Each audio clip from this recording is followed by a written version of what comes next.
Friends எல்லோரும் எப்படி இருக்கீங்க? நல்லா இருக்கீங்களா? பொதுவாக கோழிகள்லாம் முட்டையிட ஆரம்பிச்சிருச்சுன்னா அதுக்கு முன்னாடி பிறந்த கோழி குஞ்சுகளெல்லாம் கொத்தி பிரித்து விட்ருங்க.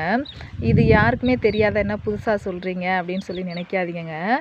இந்த கோழி பார்த்திங்கன்னா இதுக்கு ஒரே ஒரு நிறையா 4-5 கோழி குஞ்சு இருந்துச்சு. எல்லாம் பல கழுகு இந்த மாதிரி தூக்கிட்டு போய் இறந்துடுச்சுங்க. இது ஒன்று மட்டும் இதுகிட்ட தப்பி பொழைச்ச மாதிரி இதுகிட்ட இருந்துச்சு.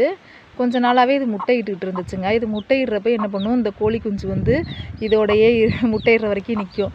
இப்போ பார்த்தீங்கன்னா முட்டையிட்டு இது அடைப்படுக்க ஆரம்பிச்சிருச்சுங்க. இருந்தாலும் இதை ரிலாக்ஸ் பண்ணுறதுக்காக இதை திறந்து விட்டோம்னா அந்த கோழி குஞ்சு இருக்குல்ல, வெளியில் போய் ரிலாக்ஸ் பண்ணிவிட்டு திருப்பி அவங்க அம்மாவோடைய அந்த முட்டையிலே சேர்ந்து அடைப்படுத்துக்குங்க.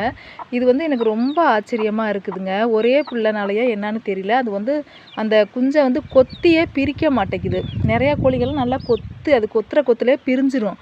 ஆனால் அந்த கோழி அதை கொத்தவே இல்லைங்க. அதனால் என்ன பண்ணுது, இது அவங்க அம்மாவோடைய முட்டையிடுறப்பையும் கூட இருந்துச்சு. இப்போ அடைப்படுக்கிறப்பையும் பார்த்தீங்கன்னா பக்கத்துலேயே இருந்துக்குதுங்க. சில நேரம் பார்த்தா இது ஆச்சரியமாகவும் இருக்குது, சில நேரம் அந்த கோழி குஞ்சை பார்த்தா பாவமாகவும் இருக்குது. சப்போஸ் இதோட பிறந்த தின்ன வேறு 2-3 கோழி குஞ்சுங்க இருந்துச்சுன்னா அதெல்லாம் சேர்ந்து ஒன்றா போயிடும், அவங்க தாயை விட்டு பிரிஞ்சு.